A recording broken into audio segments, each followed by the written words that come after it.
যতদিন বাবা বেঁচে থাকেন, মেয়ে তার বাপের বাড়িতে অধিকার নিয়ে আসে এবং ঘরেও অধিকার দেখতে পারে। কেউ কিছু বললে জোর গলায় বলে দেয় যে এটা আমার বাবার বাড়ি।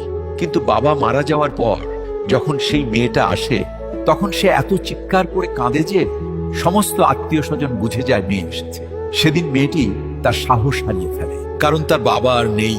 তার সাহসও সেদিন মরে যায়। বাবার মৃত্যুর পর মেয়ে কখনো তার ভাই ভাবির ঘরে ততটা জেদ করে না যতটা জেদ বাবার সময় করত। এখন খেয়েছো, পড়েছো, ব্যাস সব শেষ। যতক্ষণ তার বাবা ছিল সবকিছু তার ছিল। এই কথাটা সে খুব ভালো করে জানে। বাবা মেয়ের সম্পর্কে ভালোবাসা সমুদ্রের চেয়েও গভীর হয়। বাবা তার মেয়ের জন্য দুনিয়ার সবচেয়ে বড় আশ্রয় আর সাহস, আর মেয়েও তার বাবার জন্য সেই সাহস আর গর্ব অনুভব করে। কিন্তু দুজনই এই কথা কখনো সরাসরি কাউকে বলে না। মনে রাখবেন, বাবার মমতা আর মেয়ের ভালোবাসা অমূল্য।